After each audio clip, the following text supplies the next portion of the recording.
Hello class 6. We were doing chapter number 9 and now we are going to start with our topic growth. कहता है कि does the shoes you have 4 years back still fit you? जो shoes आपके पास 4 साल पहले थे अब भी आपको फिट होते हैं?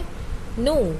You cannot wear it anymore, isn't it? अब आप नहीं पहन सकते तो आपको कुछ रियलाइज़ होगा कि आप दिन प्रतिदिन बढ़ते जा रहे हैं, आपकी ग्रोथ हो रही है, दिख रहा है? You are growing, fine. So young ones of the animals also grow into adults. जो young ones होते हैं animals के वो भी adult बनते हैं, बड़े हो जाते हैं. Like एक chicken जो है वो hatch होता है egg से, फिर वो grow कर करके hen बन जाता है या cock बन जाता है. Plants भी grow करते हैं. Look around you. आपको कुछ पर्टिकुलर टाइप के प्लांट्स दिखेंगे, कुछ स्मॉल हैं, यंग हैं, अभी ग्रो करेंगे, कुछ ग्रो कर चुके हैं. कभी आपने सीड लगाया हो तो वो इजीली ग्रो करके एक प्लांट बन जाएगा, राइट? सो ऐसे ही सर्टेन ग्रोथ साइज एक एज तक ग्रोथ होती रहती है. Now do you think non living things do not show growth? Non living things such as crystals हो गया, हीप ऑफ सैंड हो गया, shows growth but not as a living beings. जैसे सैंड है, एक डेजर्ट की बात करते हैं, एक जगह पे बहुत ज़्यादा सैंड है, आंधी तूफान आया या जैसे हवा चलती है तो उसके कारण और सैंड आके उसके ऊपर लग गई तो उसका ग्रोथ हो गई, उसकी साइज़ और बढ़ गया. बट ये लिविंग थिंग्स वाली ग्रोथ नहीं है.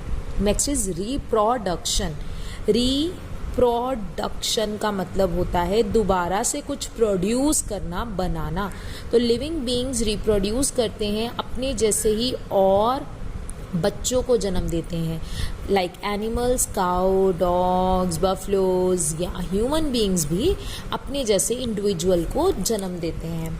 सो we all know that baby bird जो है वो हैच होगा एग से, right? The bird sit on the egg, उनको वार्म करती है एग को. बेबी बर्ड जो है वो एग से बाहर आ जाता है कुछ ही दिनों में. सो नेक्स्ट इज प्लांट्स भी सीड से बनते हैं. तो कई प्लांट्स तो स्टेम से भी बन जाते हैं, लाइक रोज़. पोटैटोज जो है वो बड से भी बन जाते हैं, ये हमने पहले भी पढ़ा था. Can you imagine what would happen if living being do not reproduce? अगर ये लिविंग बीइंग्स या कुछ भी चीज़ रिप्रोड्यूस नहीं करती तो क्या होगा? होगा ये कि कोई भी लिविंग ऑर्गेनिज्म धरती पर नहीं रहेगा, सब मर जाएंगे. Next is response to stimuli. अब स्टिमुलस क्या होता है? देखिए बेटा, जब भी आपने कभी किसी गर्म चीज़ को टच किया तो उससे जो आपको मिला दैट इज स्टिमुलस. और आपने गर्म चीज़ को टच करने के बाद अपना हाथ पीछे कर लिया ना, तो वो होता है रिस्पॉन्स. Is it clear? हाथ पीछे करना रिस्पॉन्स था, बट जिस रिस्पॉन्स दिया आपने जिस चीज़ को दैट वाज स्टिमुलस. ओके, ऐसे ही हमारे पास टच मी नॉट प्लांट होता है जिसे हम बोलते हैं मिमोसा. ओके, इस प्लांट को भी अगर आप टच करते हैं तो इसके जो लीव्स होते हैं सारे के सारे ऐसे करके विल्ट कर जाते हैं, फोल्ड हो जाते हैं. तो ये भी स्टिमुलस है, आपके टच जो है उसके लिए स्टिमुलस है. आप एक पॉटेड प्लांट को रख दें एक विंडो के पास, तो जहाँ से सनलाइट आएगी वो उधर को मूव करेगा. तो that is also a kind of stimulus जिसे हम फोटोट्रॉपिज्म बोलते हैं. फोटो का मतलब होता है लाइट, तो लाइट की तरफ चले जाना. ओके, इसी तरीके से कॉकरोचेस जो होते हैं या अर्थवॉर्म्स जो होते हैं वो लाइट से दूर जाते हैं. कॉकरोचेस रात को आते हैं ना, तो ये लाइट से दूर जाते हैं. सारे लिविंग ऑर्गेनिज्म स्टिमुलस के लिए रिस्पॉन्स शो करते हैं, चाहे वो स्टिमुलस टेम्परेचर हो, चाहे टच, चाहे लाइट और चाहे साउंड. Next is nutrition. मतलब खाना जो खा रहे हो ना उससे आप एनर्जी ले रहे हो, दैट इज़ न्यूट्रिशन. सो सब लिविंग बींग्स खाना खाते हैं, खाने से उनको एनर्जी मिलती है ग्रो करने के लिए, एक जगह से दूसरी जगह जाने के लिए. ग्रीन प्लांट्स जो है अपना खाना खुद बनाते हैं with the help of photosynthesis, तो उन्हें हम ऑटोट्रॉफ्स बोलते हैं. कई एनिमल्स दूसरों के ऊपर डिपेंड करते हैं, उन्हें हम हेट्रोट्रॉफ्स बोलते हैं. ये हमने फर्स्ट चैप्टर में पढ़ा था. फिर हेट्रोट्रॉफ्स जो हैं वो आगे कौन से हो सकते हैं? Herbivores, carnivores and omnivores. Next is excretion.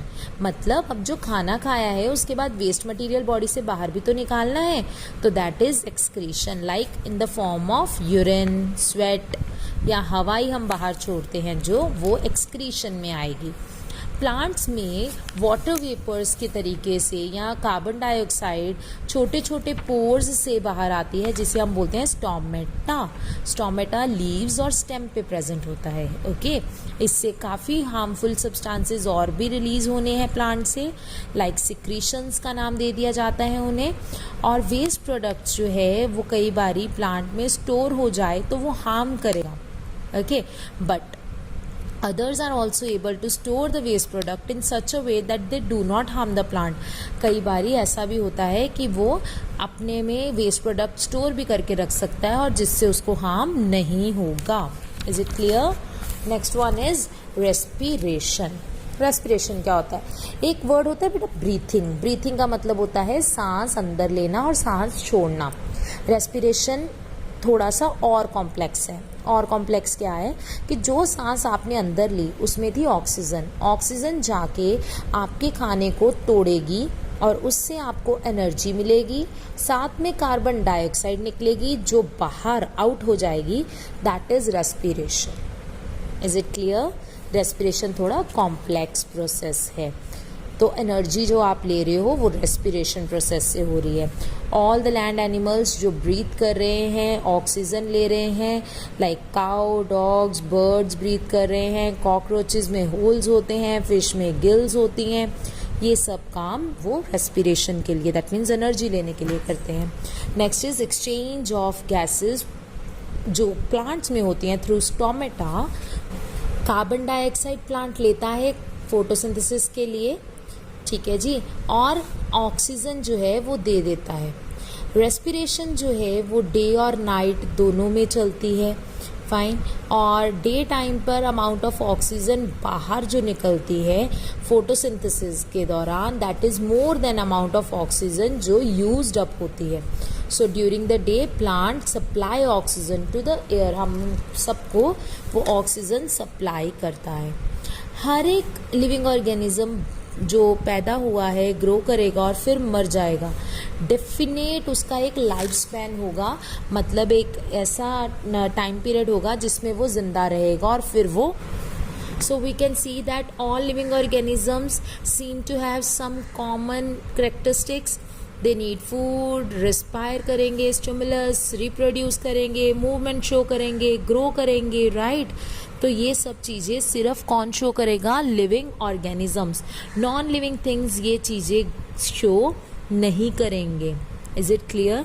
तो आपको स्पेसिफिक एग्जाम्पल्स अपने दिमाग में सेट करनी होंगी जिससे आपको ये पता चलता रहेगा कि कौन एक लिविंग ऑर्गेनिज्म है और कौन एक नॉन लिविंग ऑर्गेनिज्म है। Is it clear? इसके बाद आप की नोट्स टू रिमेंबर पढ़ेंगे एंड की टर्म्स, एंड पूरे चैप्टर की रीडिंग एक बारी आप खुद से भी ज़रूर करिएगा। Thank you so much students.